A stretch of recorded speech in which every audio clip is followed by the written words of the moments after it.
everyone, welcome to the Grow Your Future podcast. I am Zah, your host, and I'm joined by Dan the Man. That's it. How are you? I'm on top of the world. So I've just been to a Tony Robbins virtual event seminar. And if anyone knows Tony Robbins or his seminars, they are next level. How long did it go for? It was 6 days. So this thing is, picture this, like you're not in an actual room, you're on your computer watching him. So it's virtual? It's virtual. So this event is 6 days, 6 nights, and the time zones were in New York. So I'm getting up at 2 o'clock in the morning and finishing at 7 p.m. Wow. And this guy, he's a machine. He does not stop, and it's him you're learning, but you're also getting up, cheering, dancing, and you're in your home and you're just like, what am I doing? But if you participate, the amount of value you get out of it is just second to none. So that's my week. How was yours? Mate, well, I didn't do 6 days in front of a computer, but I did 3 days in Brisbane. Yep. And we were checking out a lot of properties up there. And now that the borders are open, we're able to get up there on behalf of our clients and myself as well, because I'm doing a lot of stuff up there on my own. And it was really good to see. We had 30 odd properties to go and visit for our clients and give them updates. A lot of them are coming up for settlement. So it was really good to get up there, man. It was like 9-10 months worth of work crammed into 3 days. I wasn't getting up at 2 a.m. like you, but I was up at 5 a.m. going for my runs and then getting on with my day. And they were big days, man. And I'm really, I'm really looking forward to this break because we've just been hammered this year with so much uncertainty and so much doom and gloom, right? And it's really good to see, confidence and sentiment, really lift. Especially to finish the year off strong. So this is the last podcast for 2020, and what we want to do is wrap up the year and just close it out, and basically fuck it off because we hate it, right? We hate 2020. We want to move into 2021 and into the new decade. When 2020 started at the beginning of the year, everyone was like, oh, it's the new decade, you know what I mean? And I think we just fell flat on our face from, the bushfires to obviously COVID and what we need to do is now pick ourselves back up again and go, look, let's reset, let's restart, let's figure out, okay, what are we going to do in 2021? I believe that COVID is gone now. They're talking about vaccines coming in and all of that sort of thing. The beauty is at the moment, they've just announced that we're officially out of the recession. So moving into 2021, it does look like speculation and buyer sentiment, and the investor sentiment is going to be a lot stronger than what it was, say, 6 months ago. Yeah, so the confidence has lifted, right? And the government have done an unbelievable job. Everyone bitches and moans about the government doing a shit job, but they've actually done really well to, print stimulus, inject money back into the economy, help those in need, probably help those in need too much to the point where we have a very lazy economy now. And but I actually like recessions. That sounds weird, but when you look at economic cycles, you look at it and go, you know what? Recessions are actually necessary. It's weeds out all of the weak hands in whatever industry you're in. It resets the economy.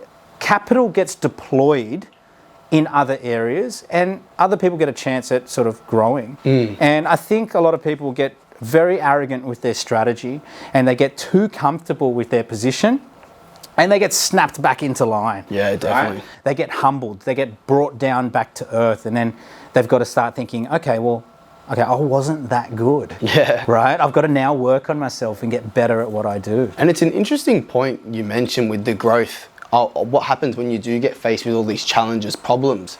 And what I've experienced this year is the amount of opportunities that have arisen for me as an individual to grow on the back end of all these challenges, from COVID to financial to business to health, all these things that have arisen in our lives. It's created such an opportunity for us individuals to really grow. And I think backing off what I've taken out of 2020 personally is this newfounding ability in myself to go into to 2021 with a better Daniel. So that's my, 2 cents of how a negative, and like you're saying, how recessions, you enjoy them because you can really grow.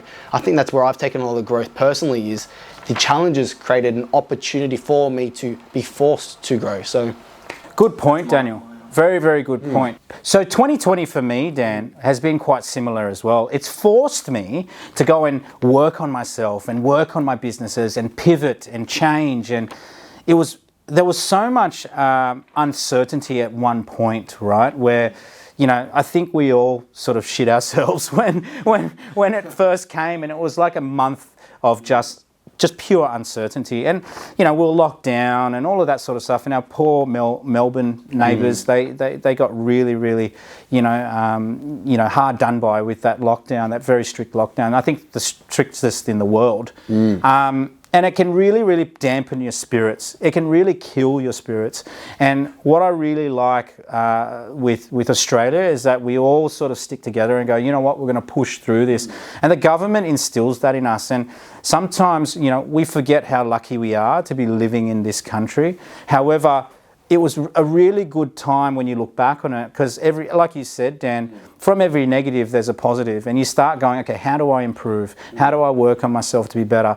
What are the other things that I can do to push myself outside of my comfort zone, right?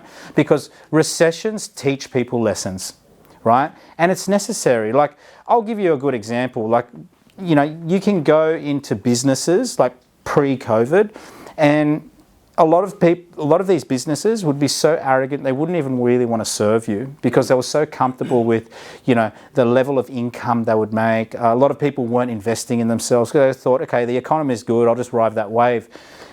The problem with that is that people aren't running really good businesses then. They're just relying on a good market. And, it's the same in property, right?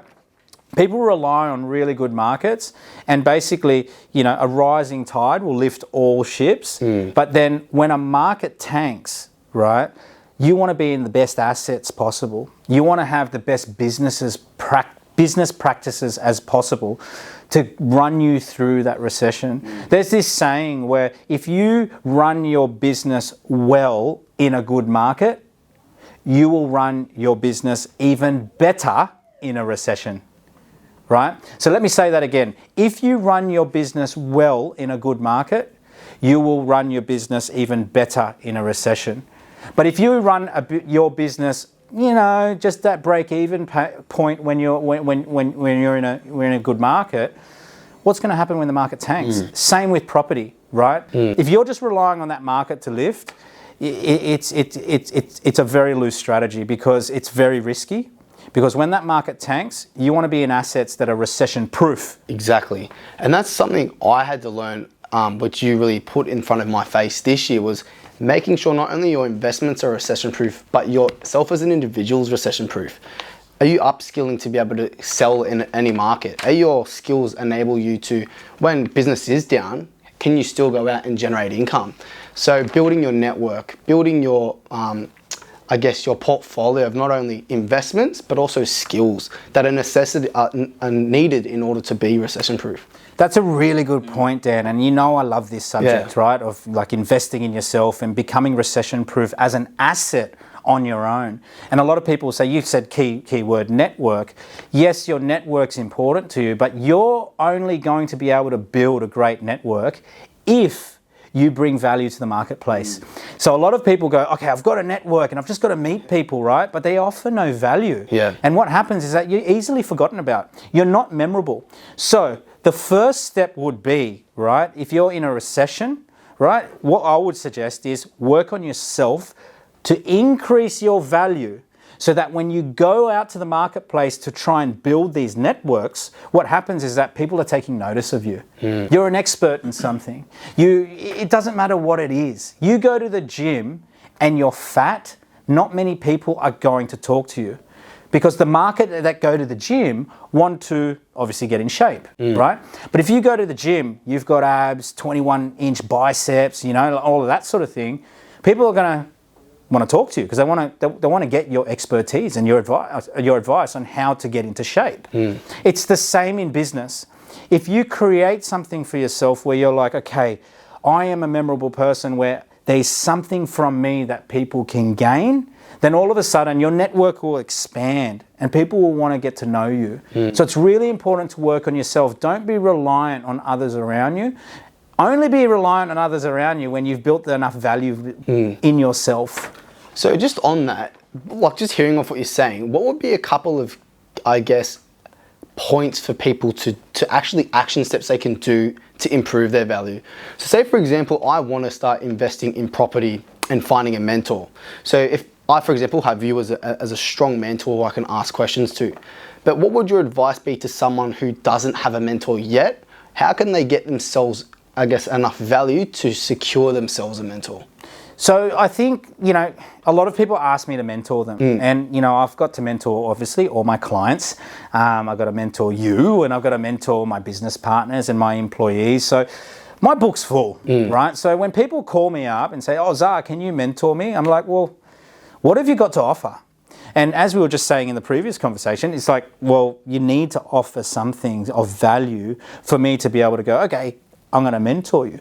So I guess the first action step would be to increase your value through self-education. Like, listen to podcasts like this. And this is the reason why we do this podcast, so we can scale. Like, we've got thousands of people that listen to this podcast, and it allows me to connect with those thousands of people without having to have those personalized lunches, personalized phone calls. We can now scale my expertise and my mentorship to that many more people. Now, I'm not the only one. There are a lot more people out there, and even the people that I use, as we call them, silent mentors, they're through YouTube, podcasts, books, they're everywhere. And there's so much information now. Just pick, right? Now, I'm not saying go and just consume and consume, consume. I always like to say, pick 5 people. 5 people that you love their characteristics, and just go, right, I'm going to hone in on them. So that could be, Robert Kiyosaki, Grant Cardone, guys like Dan Locke, if you're into high ticket closing, it could be Tony Robbins, so you just pick, because it's not, my silent mentors are going to be different to yours, because the things that you need to learn might be different to me. So actionable steps, which anyone and everybody can do, is pick up a book, right? Tune into this podcast, right? So you don't actually need face-to-face mentorship. It's not really something that is required. Yeah. I think people overcomplicate things, and they get lazy, and they don't become resourceful. And I know that Tony Robbins talks about this, being resourceful. People lack resourcefulness. And it's really important to become resourceful and go, okay, where can I find the answer? That's what I did.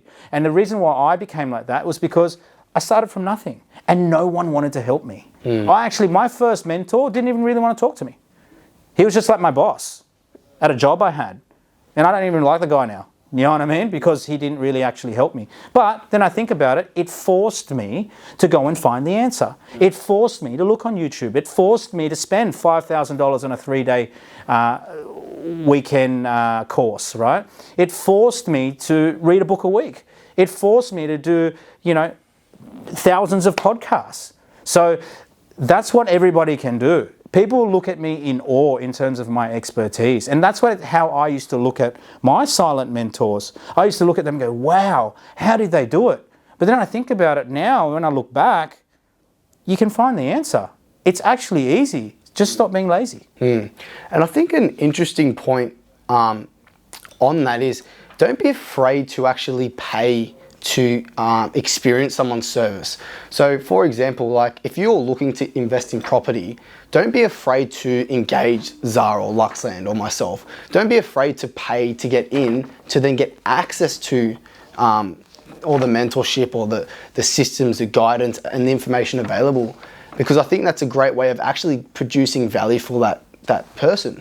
I call it pay to play. Yeah. Right? Pay to play. And a lot of people, they're the biggest tight asses in the world. They don't want to spend any money on anything. They go, oh, I want to do it myself. I can do it. And I go, all right, good on you, champ. Go on. Right? Like it doesn't work like that. The biggest players in the world, they pay to play. You've got to give something, right? I think even Grant Cardone talks about it, pay to play, right? I pay for everything. Every lunch I go to, I pay. Every dinner I go to, I pay. Because I want to know, okay, that network that I'm connecting with, I want to make sure I can get as much out of that relationship as possible. You know what I mean? I don't want to leave any stone unturned. I want to make sure that I'm milking the relationship for all it's worth, right? But at the same time, you can't be selfish and go take.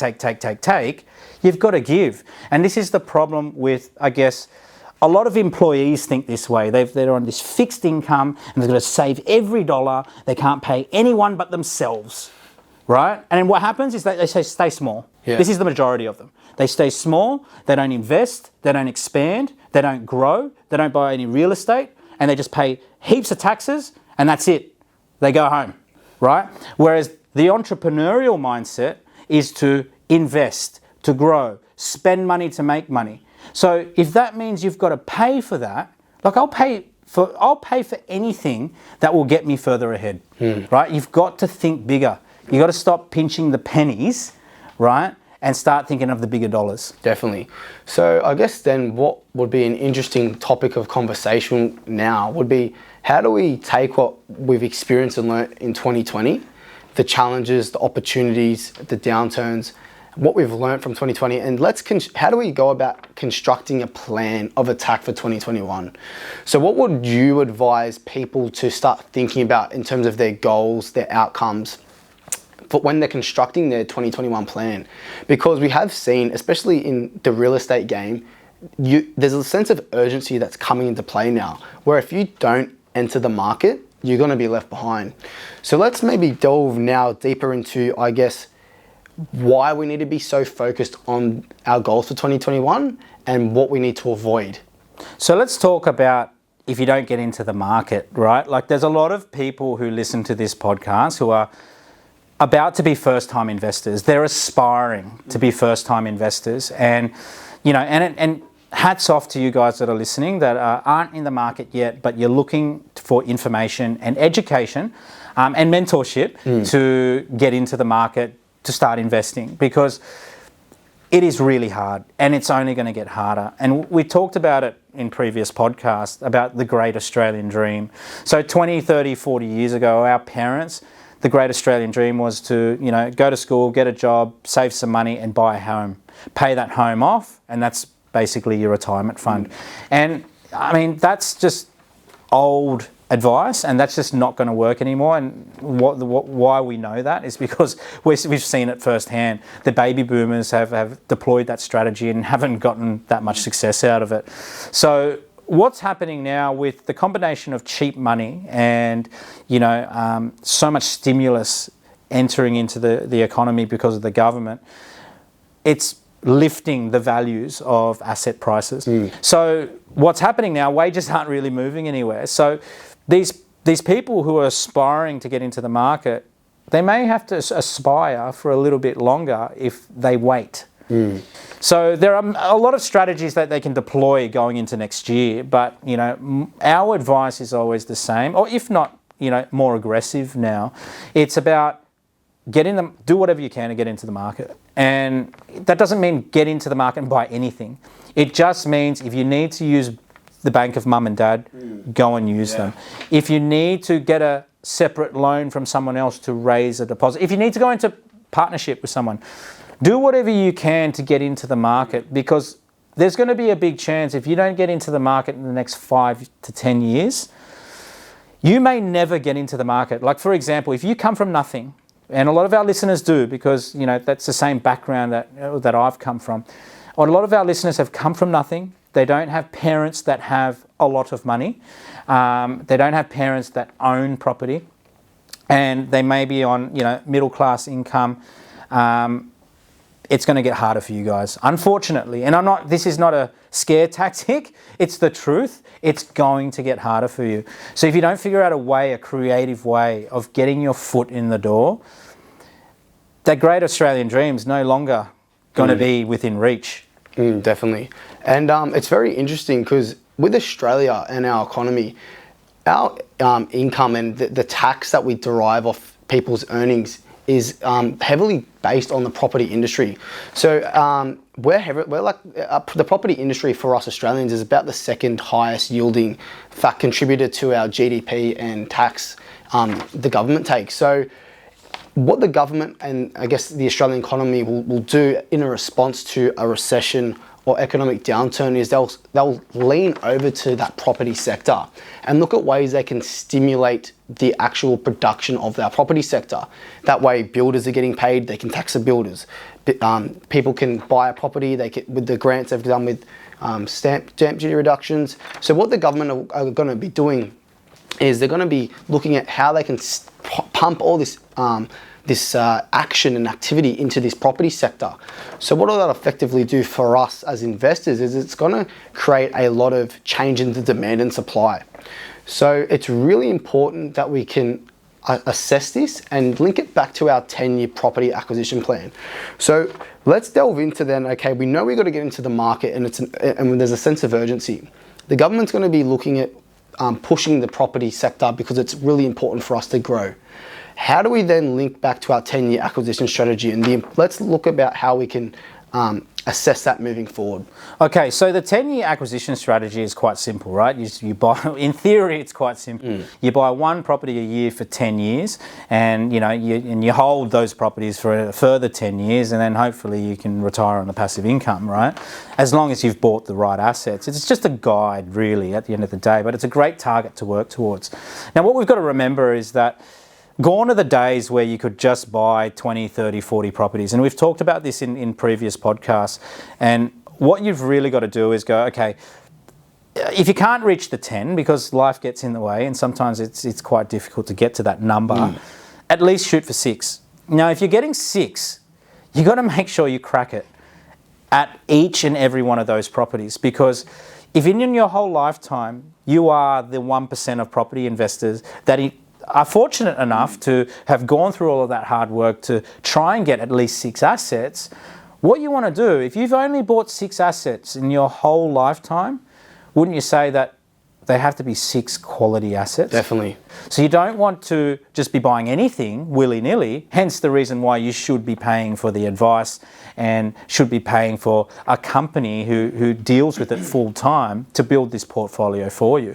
Because over time, in 20, 30, 40 years, the fees that you pay for that advice, if you've gotten the right advice, like it'll be minuscule compared to the wealth that you have built, right? So what we want to do is we want to focus on, okay, the plan is to get between 6 and 10 properties. You don't need 20 properties. You don't need 30 properties, right? And I think it's more important to focus on the value of your property portfolio rather than the number of properties you got. Because if you are, say, earning 10% on a value, I'd rather earn 10%. Say my property portfolio was worth 10 million. I would rather have 5 properties and their cumulative value is worth 10 million than have 10 properties and the cumulative value is worth 10 million. And the reason is to acquire 10, I'm going to have to go through stamp duty, professional fees, all these costs associated with acquiring that portfolio, as well as the exit costs associated. So if we are, and because we are restricted now to our ability to buy multiple properties, like you were saying, it's very important that we do focus on, I guess, getting that the best 10 out of 10 assets we can. So my advice would be to not focus on the number, but focus on the value of your portfolio at that key rate of return you're after. Beautiful point, Dan. Beautiful point, because we've just done an investment for ourselves that's worth in excess of $1 million. And I wish all of my clients said, Zah, I've got $1 million. I want to invest it in property, because usually people spend $1 million on owner-occupier residency, right? So the beauty of that is going off your point in that the entry fees are the same. So, your legal fees are still going to be like $2.5 grand. Your bank fees are all going to be the same. So basically, moving further along with that, with the maintenance fees. So let's take an example, like a broken toilet in a $300,000 property compared to a broken toilet in a $1 million property is going to cost the same to fix, right? So your maintenance costs as well throughout the life of holding that property is going to be pretty much the same. Like to paint a house is going to be the same to paint a $300,000 house. So what we've got to understand is that, okay, like you said, Dan, what is the best asset we can buy with our money? And that doesn't mean, spend all of your money on just the one asset, because we want diversification. But at the same time, don't have this thing in your head where, okay, I just got to just buy an asset for the sake of it. And I've got mentors of mine who did do that strategy. Even I've done that, where I've just bought something just for the sake of it, because I thought, just add another one into the portfolio. I've got the pre-approval, just do it. And you know what? It's ended up being a dog of a property, and it doesn't make me any more money in the long run. The cost to fix the toilet is the same the cost to fix a toilet in a $1 million property, right? So what happens from a business commercial point of view, it doesn't make sense. So it's really important to select the right asset, because property is expensive to get into, right? And it's expensive to get out of. We call it an illiquid asset, which it actually makes it perfect for us to make money in, because it's slow to transact, right? But you don't want to be in an illiquid asset if you can't actually liquidate it, right? Like you just can't, you don't want to be in that position. You want to be in an illiquid asset, but you don't want to have to liquidate it. You want to be able to keep it forever and reap the returns. And anything that you put into it, you want to get the yield. You want to be able to get, whether it's capital growth, rental growth, the tax breaks, all of that sort of stuff. So I think, building a portfolio is really important, but it's changed. It's changed from 10, 20 years ago. Now it's building quality properties in our portfolio, making sure that we hammer it and get it right the first time, so we never have to change it. And that's the reason why I've got a business, right? Because my business is a mirror image of what I have done within my portfolio. So it's kind of like, okay, let's take all the bad stuff, get rid of that, right? We've made the mistakes, so we don't want our clients to make the mistake. What's taken me 12 years should take you guys 6 years. And if we get it right from the beginning, well, there's no dramas. Like a lot of people think, okay, when I invest in property, I've got to keep investing. If you crack it at 6 in the first 6 years, and you buy the right assets in the first 6 years, right? And you don't do anything after that, you just hold on for dear life, you will be wealthy. Yeah, definitely. And I think, like, if we look at other authority figures, like even Warren Buffett, one of the top investors, you notice he doubles down on the right investment instruments. So if we take that methodology and apply it to property investing, it makes sense to double down on a really good asset. And I think a lot of people are concerned all the time about diversification. But if we take, diversification can be reduced or eliminated when we upskill our knowledge in ourselves.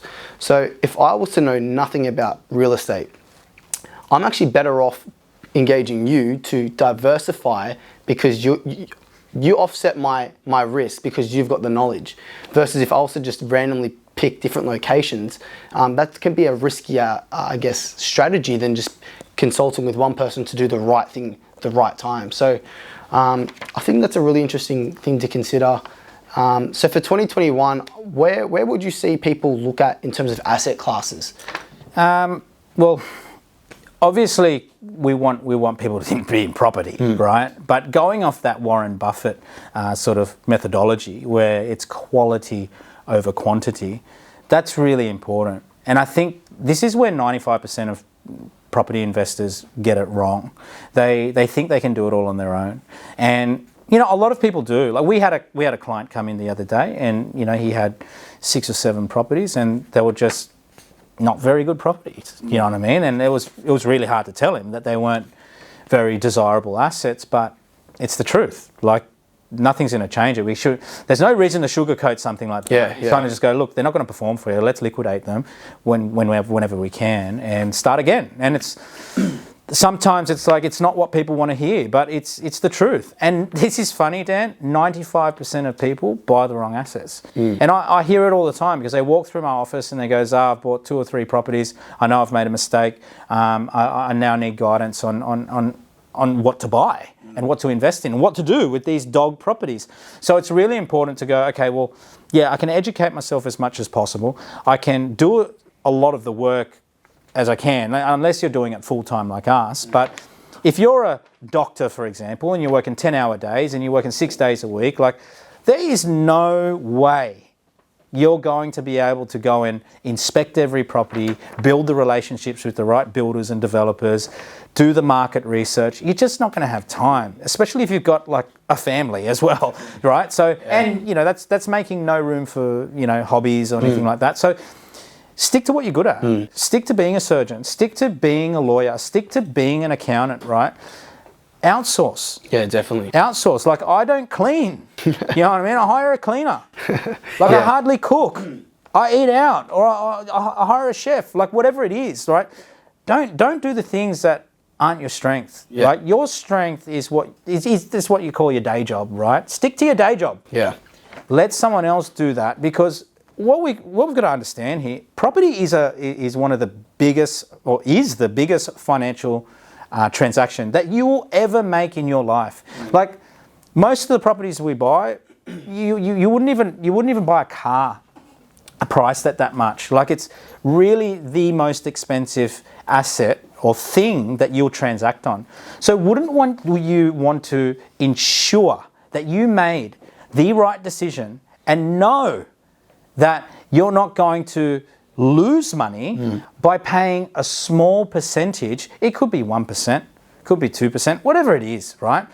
Pay the money, pay to play, right? It's really important, because if you stuff it up, it's not going to work in your favor. Because property, you can make a lot of money in it. We talk about it all the time, how much money you can make and the equity and all of that. But what if it goes wrong? You buy one bad property, it'll hold you back, because you're losing money, right? You're in negative equity, potentially. And I guarantee getting into the market again after that is going to be a long time, because once you're burnt, sometimes you'll never get back in. Yeah, definitely. And I think moving into 2021, where I'm going to be focusing a lot of my attention is with my personal, my business and my investments in those three categories of my life. Where I think I've taken a lot of value learning off yourself is applying objective learning. So for me, because I'm in real estate, it makes sense for me to objectively learn real estate. And I think when we look at why do we invest in property, right? Well, we invest in property for financial freedom.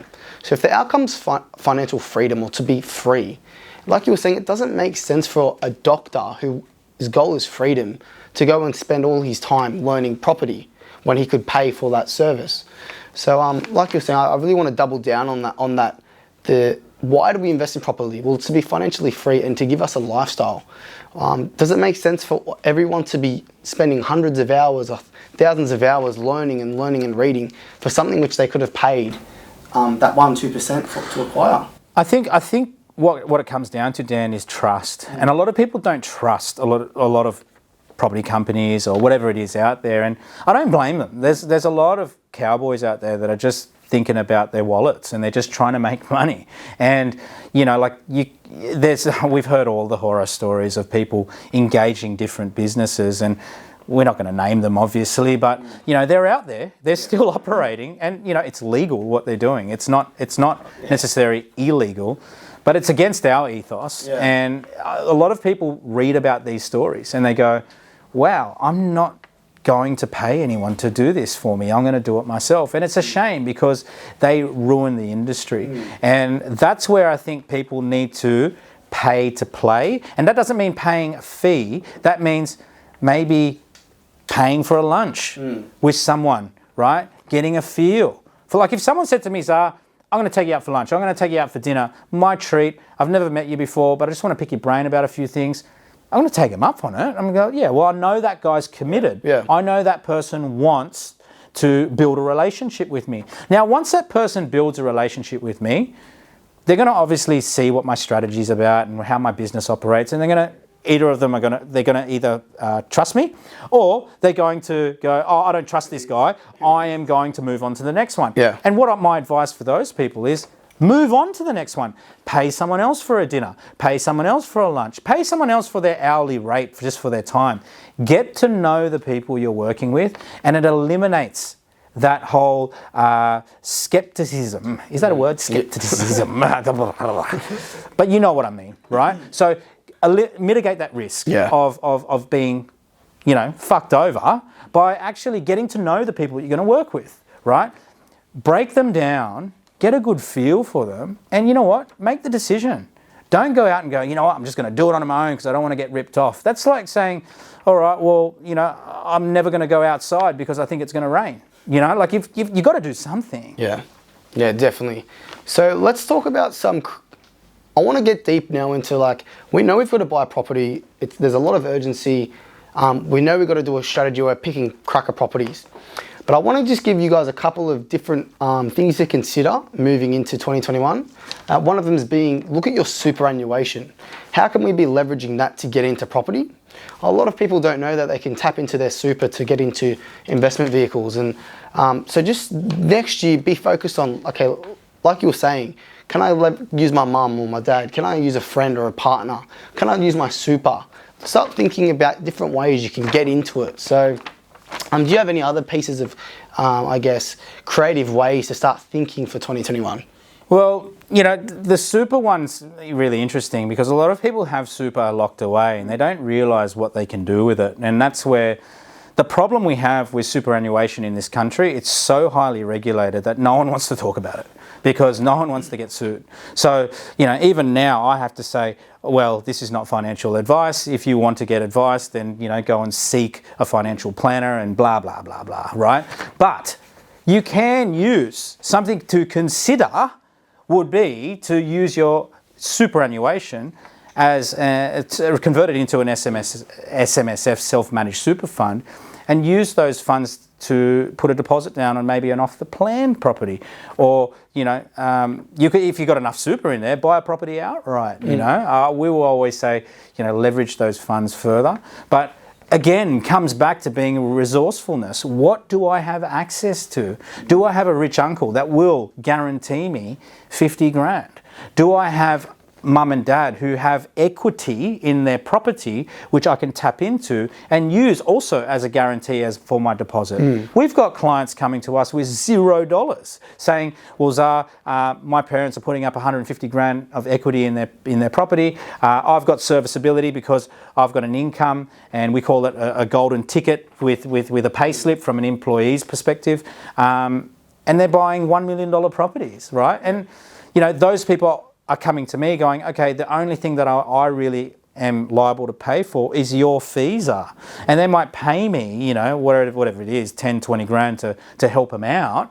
And that's their only outlay. But they know if they buy that $1 million property with using the bank's money and also the parents' funds or equity, they're going to make $100,000 or $200,000 on the back end. Now that's being resourceful. Right? Instead of going, oh, I'm going to save for the next 2-3 years, they're just going, okay, what can I use around me? And this brings me to my next point, right? Having no money is really, really important. Why? Why is having no money important? It's because that's where the creative juices go, start coming out, right? All of a sudden you go, okay, how do I make money so I can get further ahead? These people that have all of this money in the bank, I know when I have all the money in the bank, what happens is I get lazy. Yeah. So I need to exhaust those funds, right? So I become resourceful. And everybody has a different story, right? So Dan, you just touched on, okay, super, bank of mum and dad, and all of these other things that people could be doing. Other people have a different story where they have access to different things. Definitely. And like you were saying, there's never been a better time to get rid of that money in your bank account, especially if it's not even earning you 1 or 2% in a bank account. It's less than inflation. So you're actually losing money having your money sitting in a bank account, whether it be a term deposit or sitting in it just normally. So exhaust all your money into personal development, mentors, programs, and force yourself to be creative. So I love that, right? I had a client come in the other day and he's got like 180, 190 grand in the bank, right? And he goes, Zah, what can I do to go to zero, right? Get rid of these funds so that I can turn into a beast and go out into the marketplace and make more money. And I was like, wow, you're talking my language. Now, I shouldn't be too encouraging of that because it can be sometimes looked at as irresponsible. Man, that's how you're going to get ahead, right? Like if you put a $200,000 pillow in your bank account, you're just going to sleep every day, right? But if you get rid of that pillow, you can't sleep. You've got to go out to the marketplace and hustle, go and get that money so that you can be back into that position again. Definitely. And like, say for example, if you're someone who may be looking at getting an inheritance soon, or you've got a grandparent or a parent, and they may, God forbid, be on the last couple of years of their life, maybe ask if you can, rather than wait till they've gone, maybe can you tap into their equity now? Or if you do have inheritance coming in, it's irresponsible for you to let that inheritance sit there and actually lose value. Like, why would you want your grandparents or parents, they've worked so hard for all these years to provide you with this money, why would you let that money sit there and actually go down in value? You're doing them an injustice, and it's actually irresponsible to do that. So, it's not financial advice, but I really want to put the facts, lay the facts down. Like, the fact is, you having money in a bank account is losing money. And the point of the story is be resourceful. Yeah. Like, do something, right? Like, if you, no one has the excuse of saying, "Oh, I can't do it." Change the language from can't to how do I do it, right? Kiyosaki talks about it all the time. He goes, a lot of people say, "I can't afford it." A lot of people say, "I can't do it. I don't have enough time," and all of that sort of thing. And change that language to, how can I have more time? How can I find that money? How can I actually invest in this asset? How? And you change the way you think, and that's what's always helped me. I've gone, how can I do it? Especially this year, how can we operate? Yeah. How can we keep moving forward? How? And just figure out that creativity that's inside you. Everybody has it. Everybody has that creative spark. And a lot of the time it happens when you're really, really hungry. Right? So deprive yourself, and a lot of our listeners are deprived as it is. So go out into the marketplace and find out what is it that you can do to get into the market. Definitely. And just like what I learned, for example, just with this Tony Robbins I just did, one of the things we learned was he asked us, what is your primary question you ask yourself maybe every day or every week? Something you internally ask yourself. So for people like me and you, it's how can we do better, be better? So my maybe challenge for you guys, or something to consider for 2021, is spend some time to construct your primary question. How are you going to become resourceful for 2021? How are you going to live a life with more love, with more passion, with more energy? So that's maybe my challenge to you guys, and we'd love to hear what your primary question would be. So. And that's going to flow into your investing, right? Like, you get better at all of those things, you're going to get better at investing. Naturally, it's going to happen. So there you have it. Our listeners have gotten a lot of information there. Like, that's a lot of stuff to get 2021 started. And if you can sort of have that going into the new year, I think you're going to be on a really good launching pad to really start the decade off that was supposed to start this year. So I just want to take the opportunity to really thank everybody for their support this year. It's been really, really good. It's been our biggest year yet, even though we've had so much disaster and all of that sort of thing and so much uncertainty. We have really, really sort of thrived in this, I guess you could call it a recession. And look, there's going to be more uncertainty in 2021, but I think, we've prepared ourselves for it. And this is what business is. Like, you never know what's around the corner. So we want to thank our listeners for your support, and it's been great. Thanks, guys. I hope you guys have enjoyed this podcast series as much as we've enjoyed sort of doing it. Yeah. And we look forward to doing many, many more in 2021. So I'd also like to take this opportunity to wish everybody a safe and Merry Christmas. I think it's going to be a good one. There's a lot of money floating around in the economy, so there should be a lot of nice Christmas presents floating around outside of my office door. So look, have a Merry Christmas. Be safe with you and your family. All the best for 2021, and I'll see you in the new year. See you guys.